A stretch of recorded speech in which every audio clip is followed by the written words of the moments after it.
Би хүртэл хулгайч болцол явж байгаа шүү. Айхтар би монт өгөн бусд нь муу энэ шиг Дэмжиж байгаа ерөнхийлөгчийн хуулийг хулгай хийчихэд худлаа ярьчаад авилга албан тушаалын гэмтэрэгт холбогчоод улсын хурлын гишүүн гэдэг нэрний ард нуугдаад иж болохгүй шүү дээ. Энэ чинь тийм одоо гадуур ярьж байгаа зарим зүйлүүд үнэн шүү дээ. Хулгайчуудыг энэ чинь сүүлдээ одоо 126 бүгдээрээ хулгайч би хүртэл хулгайч болцол явж байгаа шүү. Тийм учраас үнэхээр болохгүй байгаа улсын хурлын гишүүнийг иргэн татдаг байх ёстой.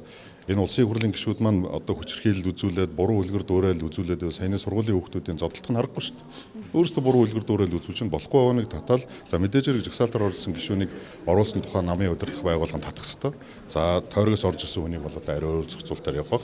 Тийм учраас улсын хурлын гишүүн болчвол хариуцлагаас цухтаадаг явдал байж болохгүй. Одоо нийгэм тэр чигээрээ шүүмжлээд байна шүү дээ. Тийм учраас нэг талаас өргөн барих гишүүд өөрсдөө хариуцлагатай байсан бол гишүүд өөрсдөө одоо ёс зүйн асуудал гаргадаггүй байсан бол бас ийм хууль орж ирэхгүй шүү дээ. Тэгээд хариуцлагагүй байгаа учраас ийм одоо хуулийн төсөл орж ирэх шалтгаан болоод байна гэж би хувьдаа үзэж байгаа. Тийм учраас нэг талаас ерөнхийлөгчийн хуулиас авч үзэх юмнууд дэмжих юмнууд байна. А нөгөө талаас бас эргэж харах зүйл залтууд байгаа гэдгийг бас хэлнэ.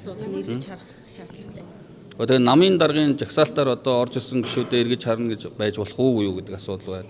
Ёс зүйн асуудлыг хуульчлуул бас байж болох уугүй юу гэдэг. Энийг одоо бас ганцаараа би бас одоо шууд дүгнэлт хэлэхэд эрт байна. Энэ улс төрийн асуудал учраас эхлээд намын бүлэг дээрээ маш их сайн ярина, улс төрийн шийдвэр гаргана. Би тэгээд энэ дээр ер нь бол хүлээж авах хэд хэдэн чухал залт байлаа. Бас эргэлзээ төрүүлж байгаа залтууд байна. Жишээлбэл одоо тэр нөгөө ёс зүйн асуудал дээр одоо эрдцийн тухай зохицуулт орж ирсэн байл шүү дээ. Одоо арчилсан намынхаа орохгүй байгаа шүү дээ. Энийг тэгэхээр эрдцэнд орохгүй байна гэдэг дараа нь игүүлэн татах асуудал гарах уу? Энэ ч тийм асуудал. Тэгтэл эн чинь үндсэн хуулиар олгогдсон эрхээ хэдэлж байгаа байхгүй юу?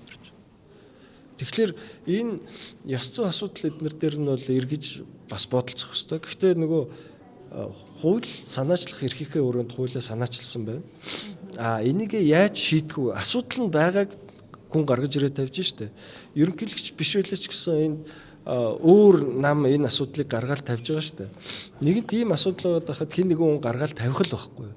Тэгэхээр энэ асуудлыг тавилаа шийдэх нь бол их хурлын бүрэн эрх.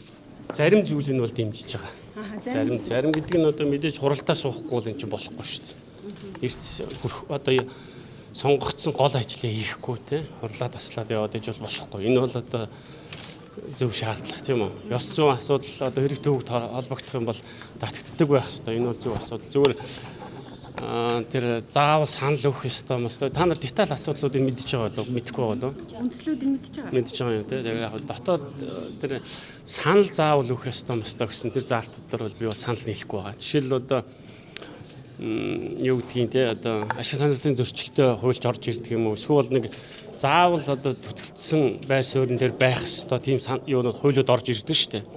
Тийм хуулиуд дээр бол заримдаа санал өгөхгүй гарч явах чинь өөрөө бас нэг санал өгж байгаа илэрхийлэл байдаг. Яг ёс зүйн асуудал бол одоо тухайн гишүүнээс өөрсдөөс нь хамаарч тийм үү? Бид нар хурлын гишүүд бол ёс зүйтэй байх хэрэгтэй. Ёс зүйн одоо дэд хороо байгаа. Энэ ороогоор бас асуудал гишүүдийн асуудлыг бол хэлэлцэн. Ер нь бол ёс зүйтэй байх асуудал бол ер нь шаардлага тавьж байгаа нь бол зөв л гэж бодож байгаа. Тойргийн соргоо сонгож байна, жагсаалтаар сонгогдож байна. Жагсаалтаар сонгож байгаа гишүүд бас өөрсдөө салбарт бас тодорхой хэмжээний үр бүтээлтэй ажиллаад бас олон нийтэд танигдаад тэрнийхээ өрөөнд сонгогдсон гишүүд гэж боддог. Мэдээж одоо тодорхой хүмүүсийн хувьд бол одоо юу гэдэг нь те ёс зүйн асуудал гаргасан асуудлууд бол байгаа. Тэр бол одоо тухайн хүмүүсийн өөрсдийг л асуудал гэж харж байгаа. Тэрнээс биш тогтолцоотой холбоотой гэдэг юм уу те сонгуулийн хуультай холбоотойгоор ингэж байна гэж бол бодохгүй байна.